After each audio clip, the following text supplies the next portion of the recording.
What about now? Can you hear me?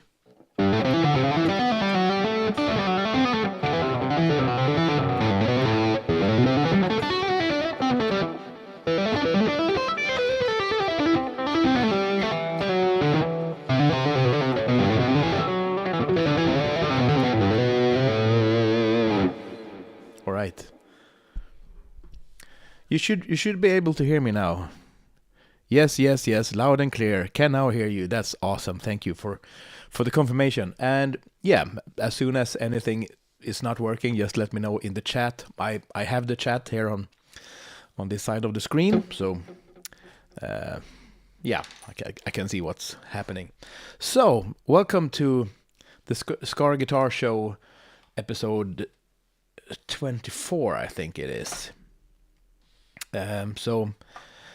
And I've been doing these for well over a year now, maybe 14 months since I started my Patreon. So not quite an episode every other week, but kind of close to it. So and this one today is my second one that I'm broadcasting publicly on my YouTube channel to anyone who cares to watch, which I think is cool. I used to keep it exclusive to my Patreon community, and I'm sure I'm gonna do Patreon exclusive live streams as well in the future, because I think it's nice to keep it in the community also. But this one I really felt like going live to everyone, and it's a little bit it's time for celebration, because my Patreon just a couple of days ago on Friday it reached 1,000 members, and 1,000 includes members that are there on just for free, and members that are on paid tiers. And naturally, the ones that are there for free and have signed up, they don't really get a lot of stuff. I must confess, and I guess it's just part of the thing, and part of why I'm doing my Patreon as an independent musician and guitar player is, to make ends meet and make some money and have a roof over my head, and not having to, work at the grocery store or something. Not that I would really hate that, but I prefer to play guitar. So yeah, and also the Patreon thing is really for me a place where I can grow a community of my own that is kind of separate from YouTube. And now we're doing this on YouTube, but it's kind of cool to have a place that is kind of separate from the tech giants. Even though maybe some people would argue that Patreon is now so big that it's also kind of a tech behemoth of its own. So I don't know, but I'm absolutely thrilled that I have reached the point of 1,000 people have found me on Patreon and cares enough to follow me there. And every now and then, the people that are there on the free tier are hopping on to a paid tier, and many of them are staying. Have been staying for a long time. So for me, it's just a fantastic thing. It's a game changer, to use a kind of worn out word. But I mean, everyone who's a musician, who's a creator, and do something like I do, everyone can, I guess, sort of sympathize with how what an amazing position this is. And I'm not like a big fan of talking about money, but I don't want to keep things a big secret either. We're all here together and figuring this life thing out together. And the Patreon thing now, I have around 220 paying members, and that amounts to a little over what would be a normal Swedish salary. So just from one place alone, from the community alone, and from just a bit over 200 people. It's a lot of people, but it's not a lot of people. So, and if I with time and some more work and some some luck, maybe if I could get that number to go up to 300, 400, I would be in a very, very comfortable and secure space where I could just kind of play guitar and do music and do lessons and do live streams like this. That would be pretty awesome. So what else? Yeah, well, so another thing that's kind of helped me reaching this point right now is that I've been doing the Black Week sale, and I did it last year when my patron was still kind of new, and I've been doing these periods of discounts every now and then, and just the Black Week kind of thing was really big for me last year, and it has been pretty big for me this year as well. And today is the final day of the promotion. So if you're watching this and you've been thinking of hopping on board, it's the perfect timing. Monthly memberships for new members are 75% off, not including the highest tiers, but most of them. So, and if you want to just hop on board for a month, pay just 25% of what it usually costs, and then you want to drop out, that's fine as well. Everyone can come and go as they want. And then I also have on the annual memberships, if you know that maybe you are already a member and you've been thinking of going on an annual membership, you know that you're gonna stay over time, those are 30% off. And especially if you have been looking at the higher tiers, I have one that is called the VIP Plus Guest Solo, on which you, after 12 months of membership, I will record a guest solo for your song, and during the year it takes before we record, maybe you're working on your song and you can send me the song and get some input and feedback. So there's that tier, and then there is also the private coaching tier, where we have one lesson a month where I'm sitting here where I'm sitting right now, talking to you privately about anything that you feel like you want to talk about, and I'm here for it all. It could be guitar things, technique, improvisation. It can be music production. I have a few students that I've been helping them through the writing and recording process of their own music. So it can be all kinds of things. And I even have a couple ones that mostly show up just to almost hang out and talk about music and it's all cool. It's all great.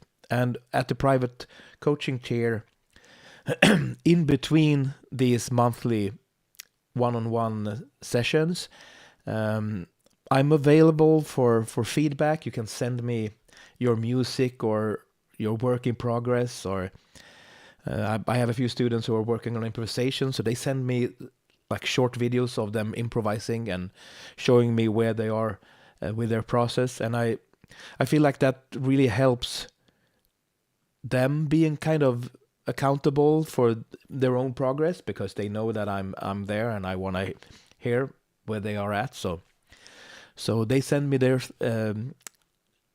work, and I send them back, often with a voice message. I record on my phone when I'm on the go. Perhaps it's easy for me, so I can just be point out some things that I feel can need some more work, or things that could be or things that are the strong parts that I think are already great. So So yeah, so Black Friday, Black Week. It's last day of it today. And when I started my Patreon, I really needed to get over myself in a way, because it's to be this kind of person who's like, oh, this is the discount, and check me out and go to my Patreon, and have that visible everywhere. It still fills my soul with a slight awkward feeling, because this is not, this is obviously not the way I'm talking to my friends when I meet them. It's not really just like how we approach each other as human beings, trying to sell things, shoving things down each other's throats. But that said, I have discovered that whenever I do these periods where I'm heavily promoting these things, it really catches on, and I get a lot of new members. So I have to trade feeling awkward with having the success that I need to survive, pretty much. But I'm gonna enjoy perhaps some time after today where I can be less aggressive. And yeah, I just want to let you know that maybe you're seeing all of my posts and you feel like this guy is awkward. And you're right. I'm feeling awkward about it. But there's that. So let's put that behind us and talk about some current events of mine. Last night I I was invited by a local band, friends of mine. They are from the town of Gävle, which is close to where I live. The band called Harvest Sun, and they play kind of country rock kind of thing. They're singing in English, even though they are all Swedish. And I played on a couple of songs on the album they released about 10 years ago. And they are making a comeback, and I mean, they are, a local band. They haven't really broken out of the local scene yet. And I don't really think they have the ambition to either. They are pretty much seem to be happy with playing locally and for their friends and having fun. And I kind of love that approach. So they invited me to do the show with them, play on those two songs that I played on the album. And the album is on Spotify if you want to check it out. The band name is Harvest Sun. Can't remember the name of the album, but I'm playing on the songs Tall Rider and Follow Your Destiny. I actually play lap steel also on Follow Your Destiny. And so they invited me to play those two songs. I went to the rehearsal on Friday night, played those songs, and then they asked me, like, maybe you want to do one more song if you don't mind. And I replied, I'd be happy to play on anything. So I ended up playing on like 2/3 of the show, which was great. Only thing that was, I felt a little bit, I was a little bit on my toes because I didn't really know the songs aside from those two that I had played on. I still remember them well from 10 years ago. So, so I kind of played the set blind because I rehearsed I think I played on 8 songs, and I rehearsed them once on Friday, and then on Saturday I had time to listen through them once before the show. So, and I had a little cheat sheet with just like the name of the songs and the key they were in, and kind of whether or not I was gonna have like a more distorted sound or more of a clean sound. And then I just tried my best to blend in, which was fun. And I got to play a bunch of solos, and I got to shred over the country music. So I enjoyed that quite a bit. A lot of what I do, I'm sitting here in this chair, playing by on my own, and I don't really get to jam a lot, which is a shame.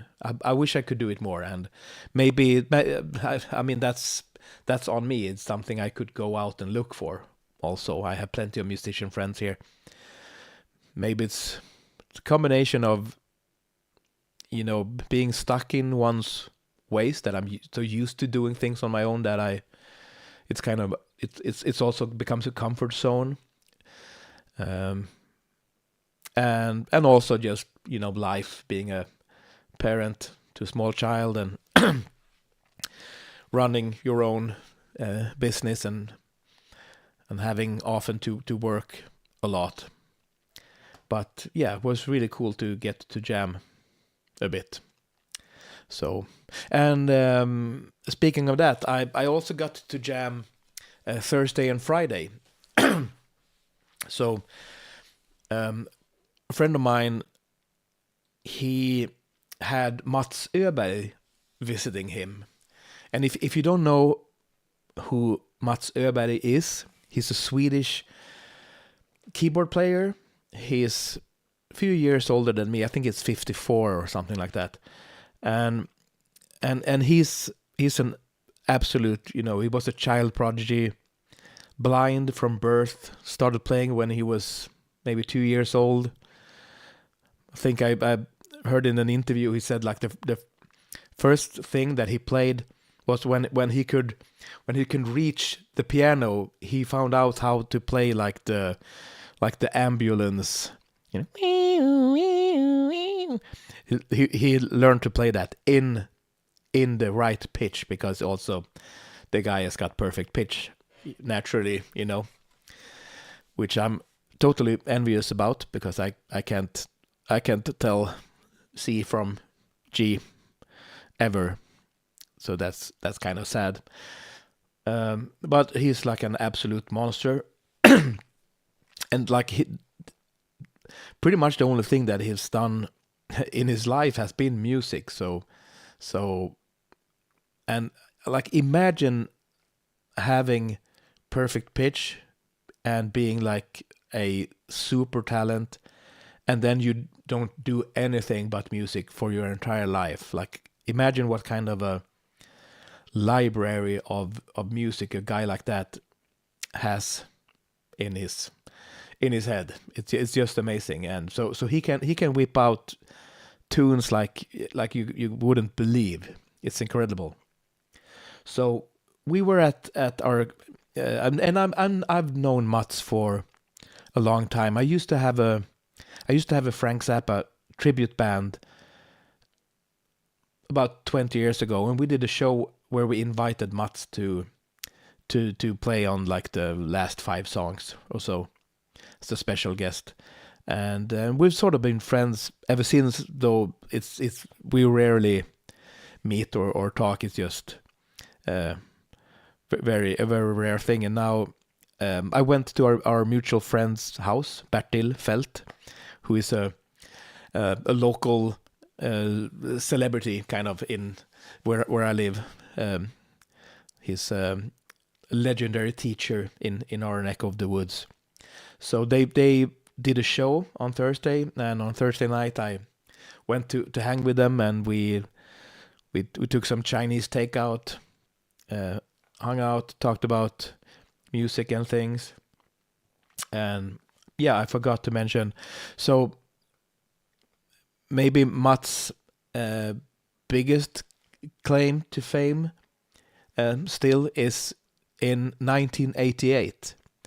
Mats and his friend, drummer Morgan Ågren, who you might know from, he played on Fredrik Tordendahl's solo album. He played in Kaipa with me in many years, and many other things. He's played with Devin Townsend.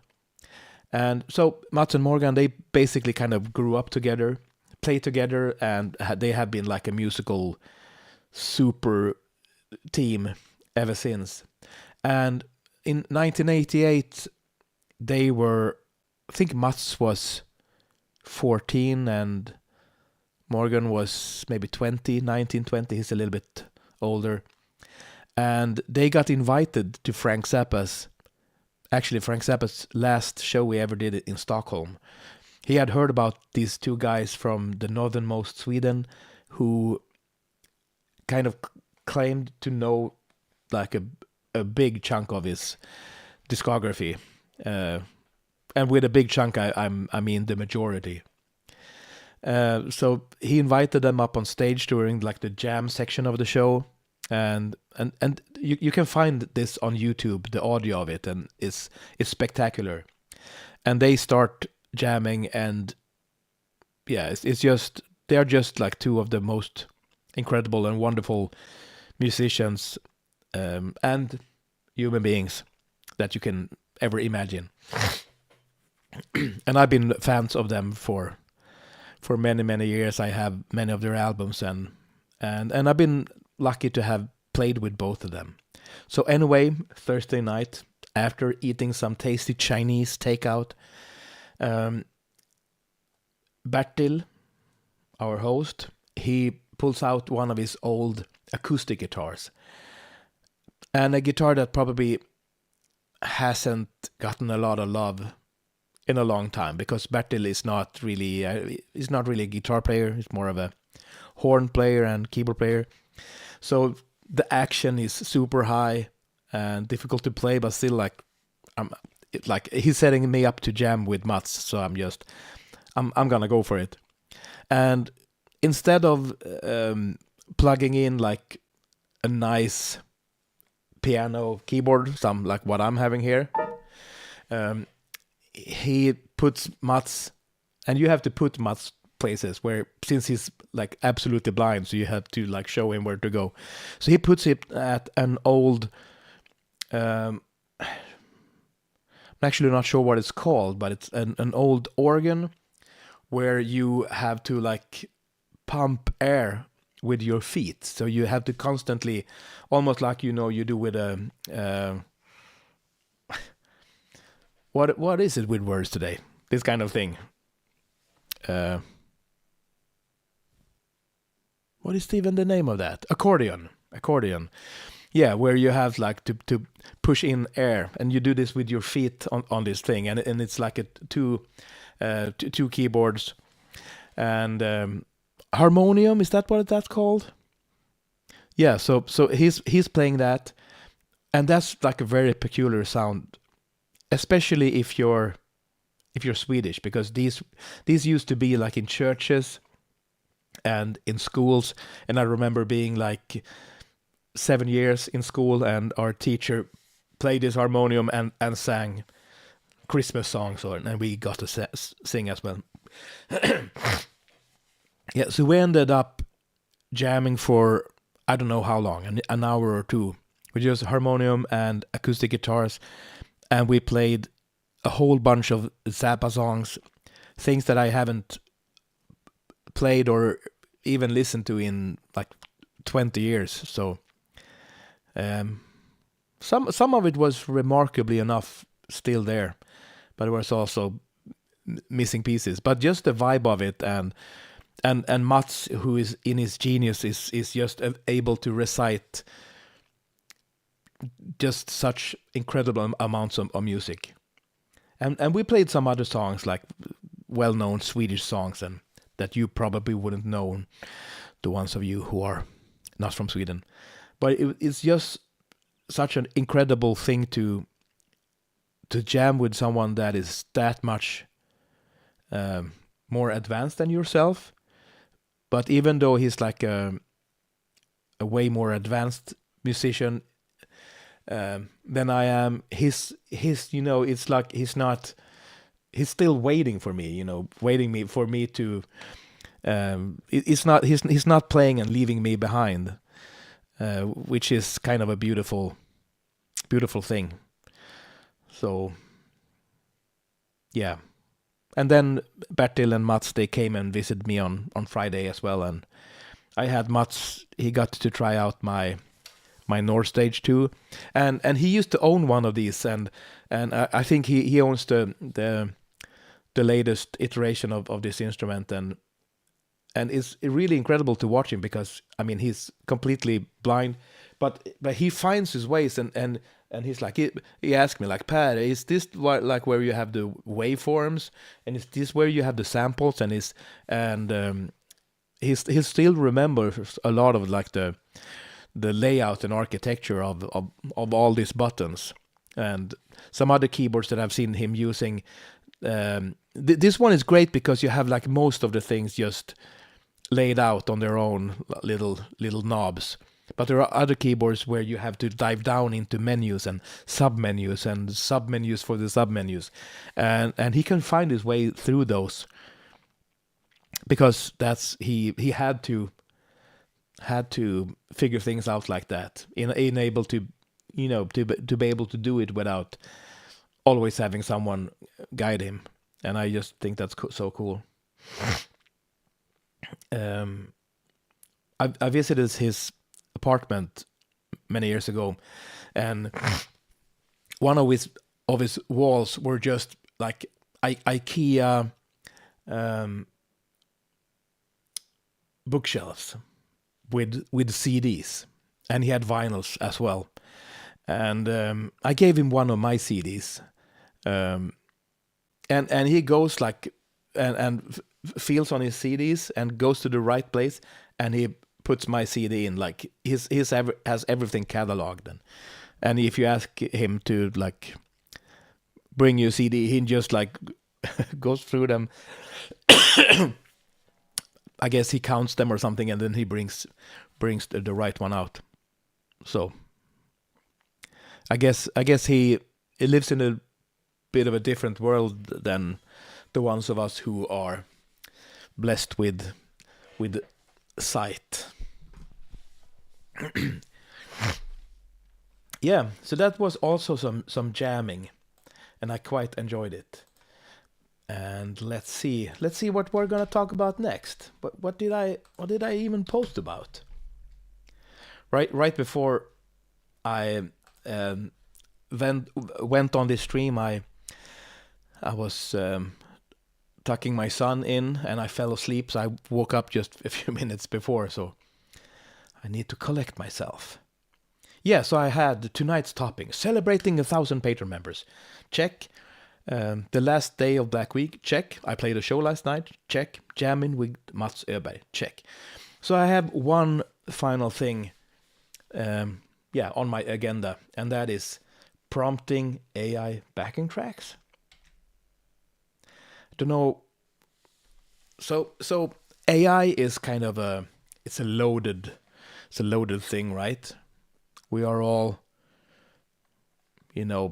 kind of worried and trying to wrap our heads around what's even happening.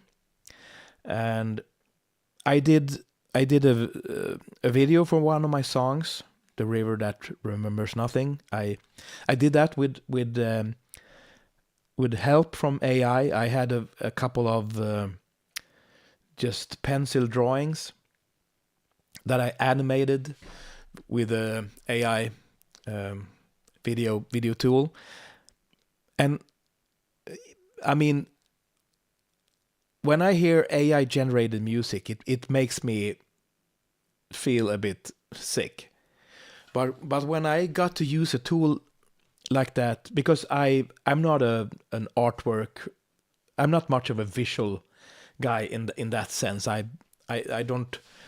I struggle a bit with all the visual content that I need to have for everything. You need to have thumbnails for this live stream, for example. So, and that's something that I'm struggling a bit with. It's not like a supernatural thing. So with these tools, when I can produce things that look cool and are intriguing and I can build worlds, which is what I'm doing with music. I think that's what any creative people, all of us are doing. I mean, all you guys watching this are creative people, I'm sure, and we're all building worlds, right? When we write songs or whatever we do. It's like it's small worlds that we are putting together, and to be able to be creative using AI tools, I didn't expect that to feel that interesting. Um, on the other hand, I mean, there's a difference between appearing with something and using an AI tool to come up with something else, and then take what you come up with and then do something with that. You know, that's different from just prompting something and posting that on its own, like that was something that you did, if you know what I mean. Yeah, I feel like there's. I'm not sure where the actual kind of limits are to what I feel is okay and cool. But with music, I mean, when you have artists that, or artists, when you have people uploading music that is just entirely prompted, and there's no effort beyond just prompting the thing. There's no effort beyond that from a human being, and they're posting it. There's something about that I feel is, at least I'm not interested in it. When I hear the result of that, that kind of feels very uninteresting to me. And then again, it almost feels like what's been happening in a lot of popular music leading up to this AI revolution is that the AI music I hear now, it's almost like it's just a continuation of where we are, with things being super quantized, pitch corrected, and just so incredibly smooth and slick, and all the human aspects of the music are already taken out. So it's almost like AI is what it's like what we were going for all along.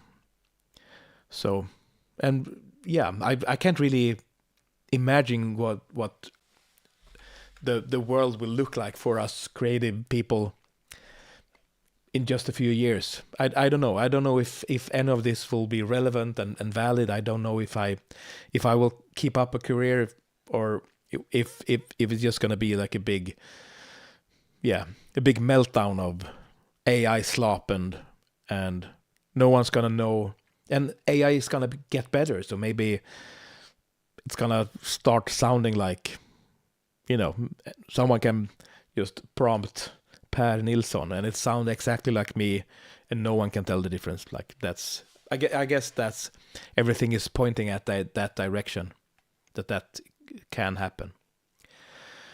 So I for sure won't be doing AI music that I will release.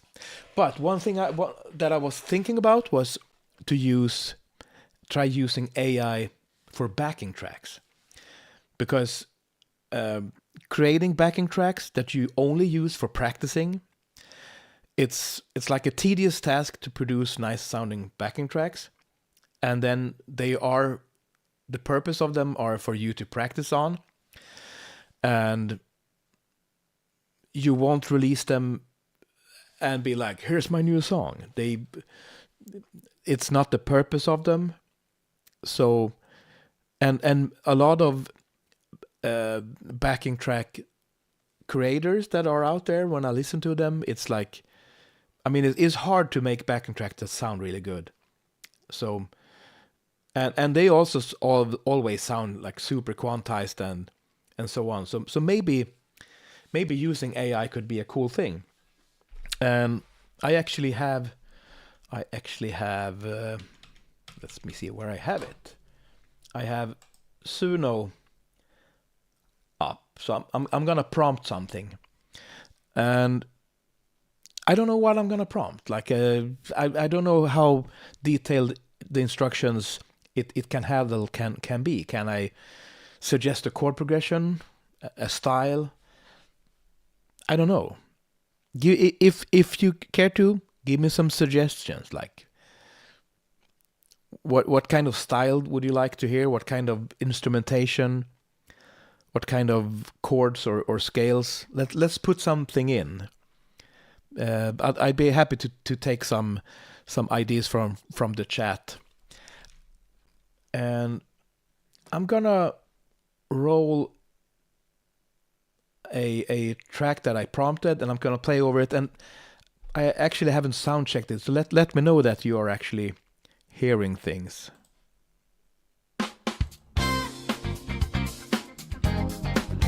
So backing track is rolling.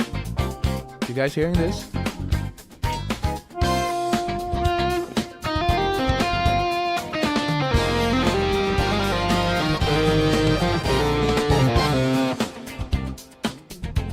I mean, this sounds better than most of the backing tracks that I heard like on YouTube.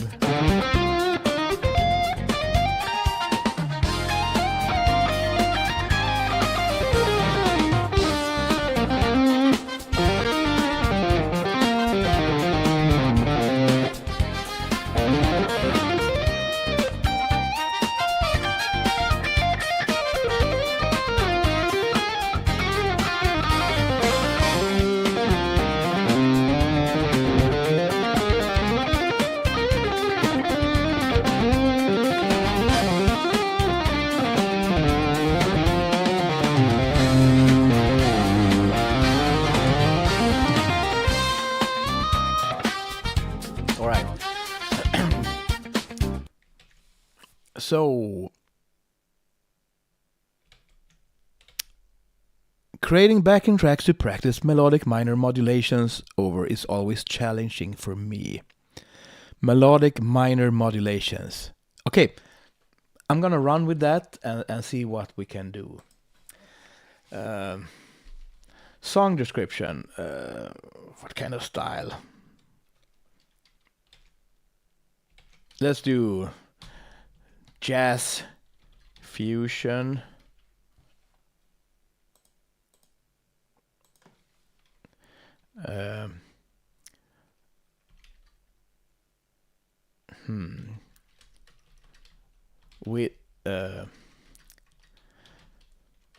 With the chord progression, let's do E minor. Let's do triads, keep it simple. E minor, C minor, A flat minor. Let's see what comes up.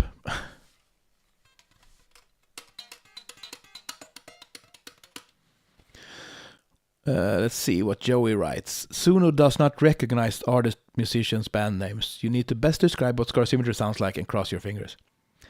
All right, so I would guess that is to not get too close to like copyright things. If you're like do something that sounds exactly like Elton John and it does something that sounds like Elton John, then maybe the whole thing is in trouble. Yeah, Torgeir.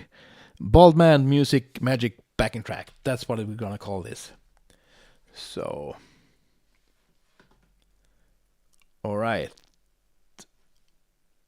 So this one is called Velvet Spirals, and I have two different versions. Let's see what we have. It's E minor, C minor, A flat minor. So let's see if it gets that.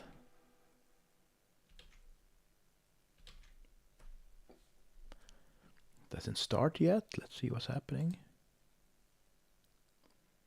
Seems like it's still working.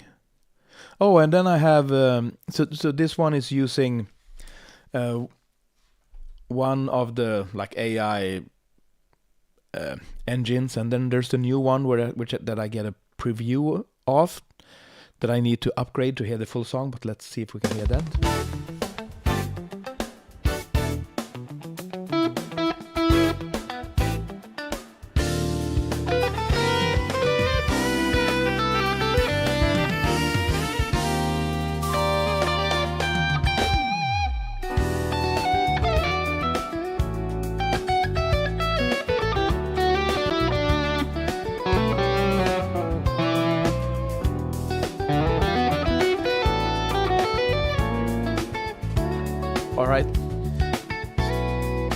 So disappointing is that it doesn't do those chords, which is kind of cool that it couldn't handle it. All right. So, but playing over something that sounds like this, I mean, this is not music that I want to listen to, even though it sounds nice in a way.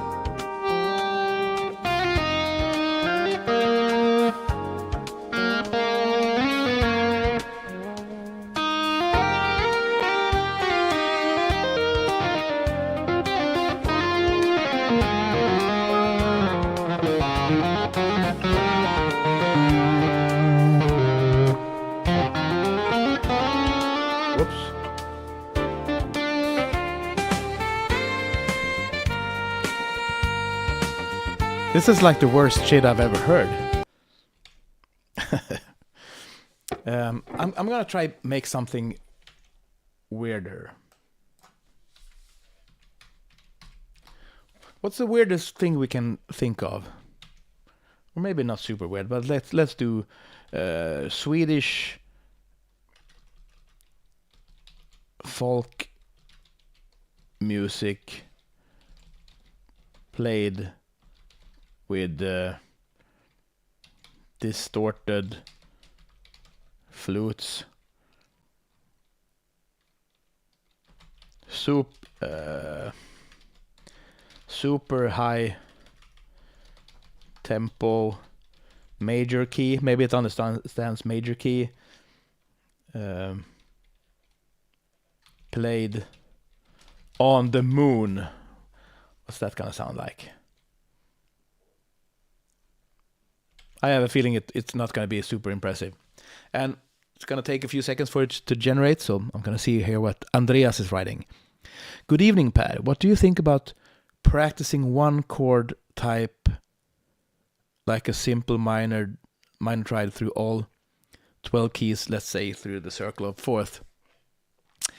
I think that's as good of a thing as any to sort of work through all 12 keys. So yeah. And if you want to do it like in one go, and yeah, and practicing one chord type, it's like, are you gonna practice the chord that you are like, I don't know, just go through the chords, you can do that. Or if you are gonna like arpeggiate,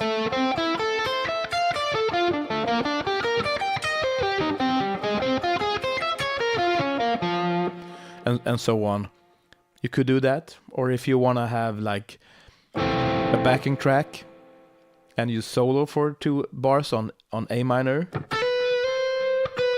and D minor, G minor,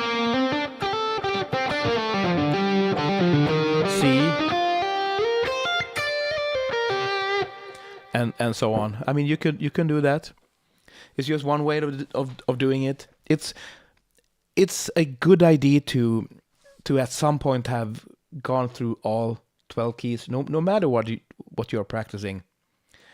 I don't have it here, but I'm using my 12-sided dice, or I used to do it whenever I was practicing things. So instead of like you are suggesting going through the circle of fourths, I do randomized chord progressions, key changes, because if you do it like in the circle of fifths, every time you you're doing all 12 keys, but all the changes are like a fourth or a fifth away. So you're practicing the same change, which, I mean, then you're practicing that change, and maybe that's something you feel like you want to practice.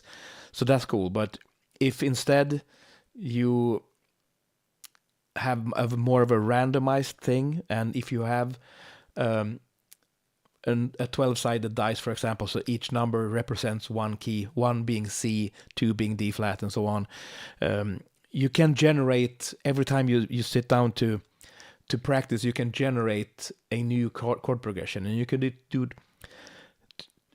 just two key centers, like do C minor and E flat minor. So you can play play through the changes.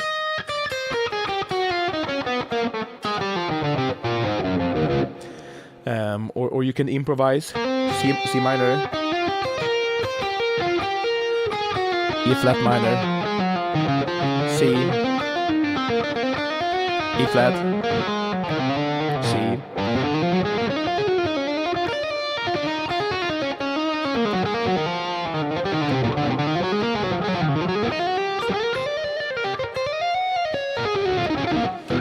And so on. Or you do just multiple different keys, and that will just, I think that you get a much wider training. It's like you will be ready for anything a backing track can throw at you. Let's see, and you continue to write. I made a backing track that uses only minor triads through the circle of fourth to improvise over.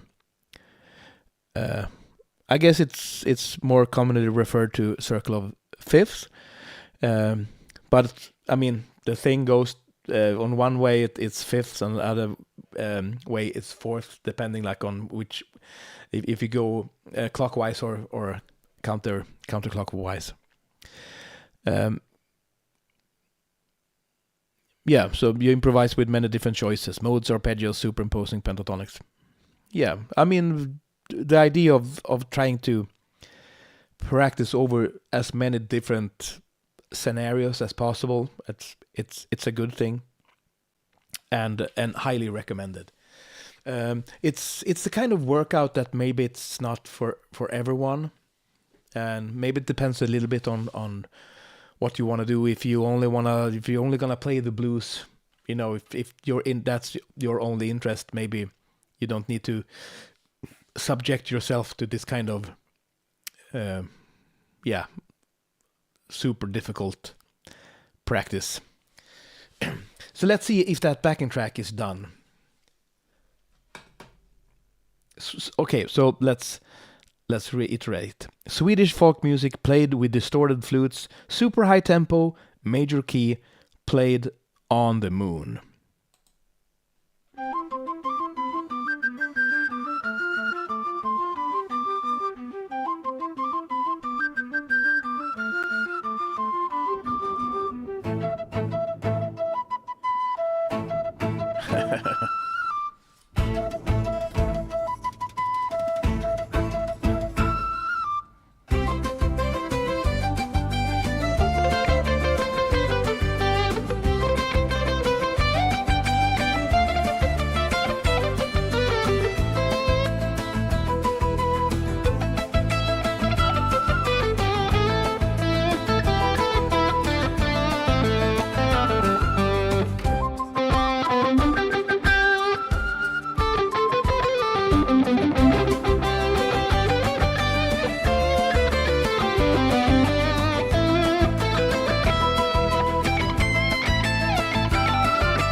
right. So I must say I kind of enjoyed that.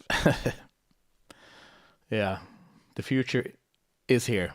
So it gave me another version.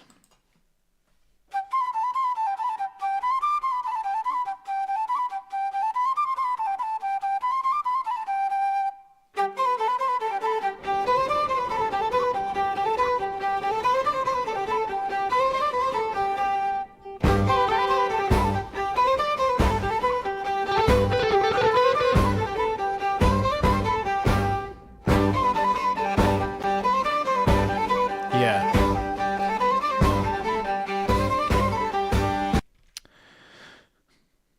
Yeah. I mean, this is crazy. And I haven't really tried doing this a lot, to be honest. And I'm not sure what to to think about it. I mean, some of these things. I mean, the first thing I prompted that came out as some funky jazz fusion bullshit, but that wasn't very intriguing to me. But this, on the other hand, yeah, so made a lot of musical sense, and it sounded pretty cool, you know.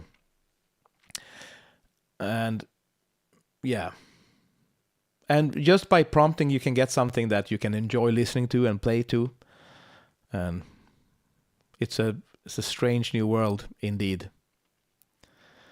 So yeah, I think I just lost the will to live. How about you guys?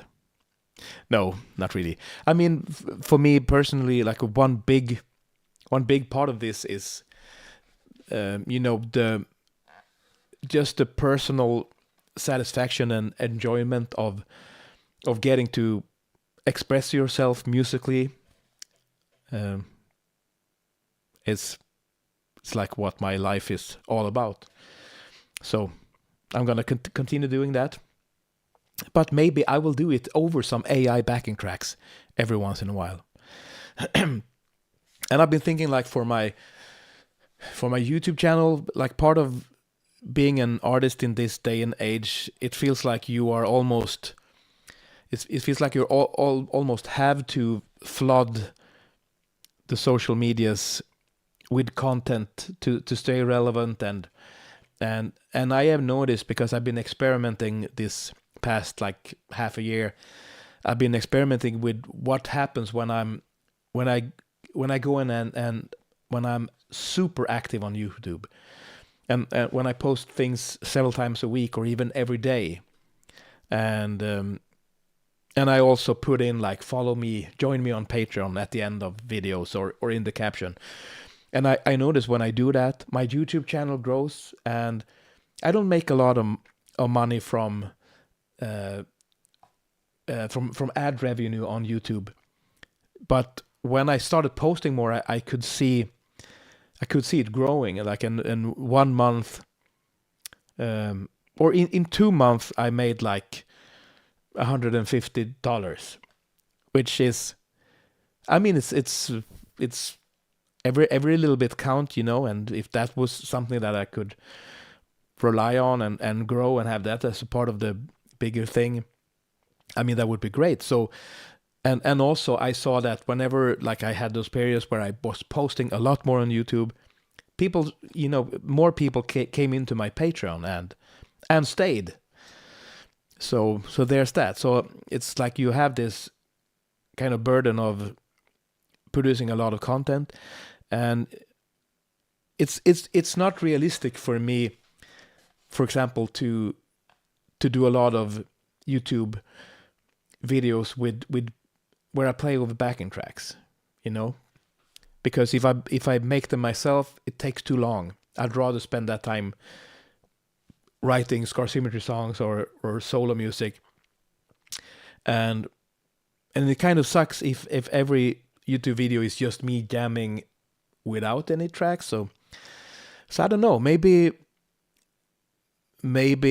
that could be something if I come up with some interesting enough backing tracks with AI to play over it. I'm not totally sure about this.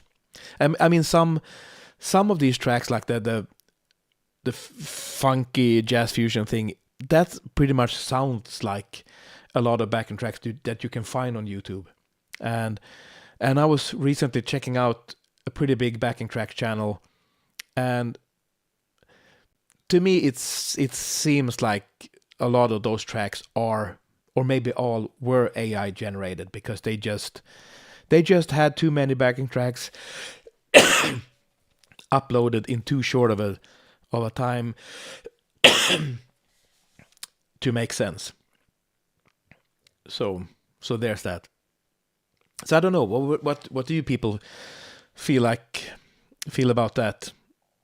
Would it, like, I have videos when I play over, backing tracks that, and all of them are not super good, and or maybe they're good but they are like generic in a sense, and it's made more like in a generic fashion. It's not meant to be art, really. So if I posted that, would it matter to any one of us if I played over a backing track that actually someone made, even though it's like a generic and not very interesting? It's just a vehicle for me to play over, or if it's a backing track, if it's AR generated or human generated, would it make a big difference? I'm not sure. Like, I feel like everyone is still kind of figuring this thing out, and we all would really hate to be cancelled, wouldn't we? So, all right. So we've been doing this for a full hour. I'm gonna prompt a last backing track. We're gonna let AI have the last word on this thing tonight. So, any suggestions for the prompt? What kind of instruments? What kind of style? This is your chance to get in on this thing.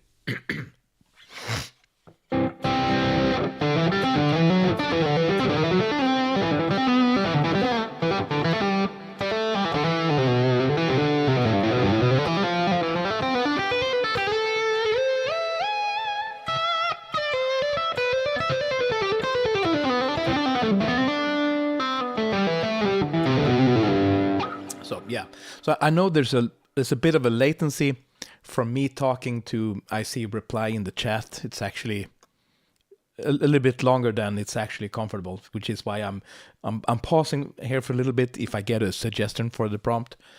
But in a little bit I'll just put something in myself, and I try to think of things to ask for.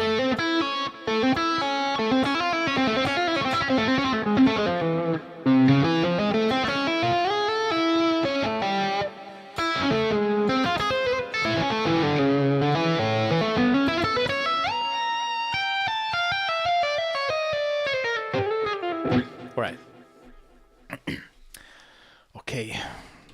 So folk music was the last thing we did.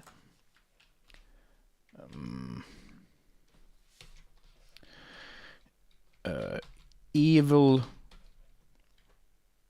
alien techno music played with all acoustic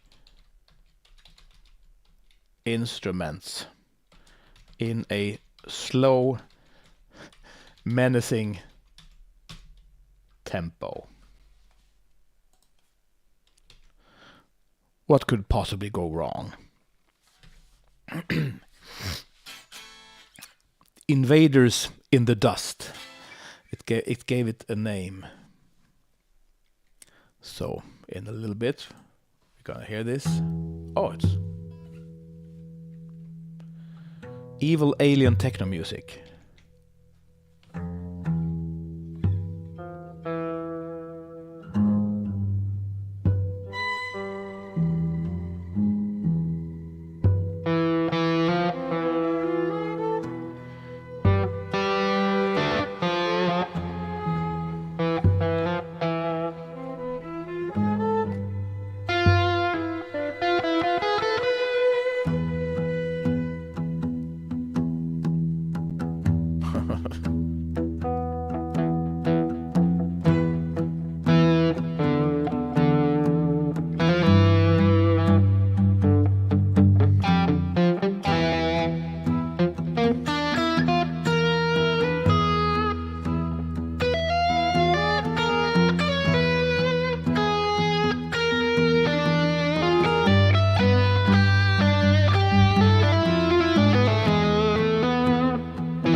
I think with this evil alien techno music, I think this is a good place to end this stream. Thank you so much, everyone, for hanging out with me and watching through this whole thing.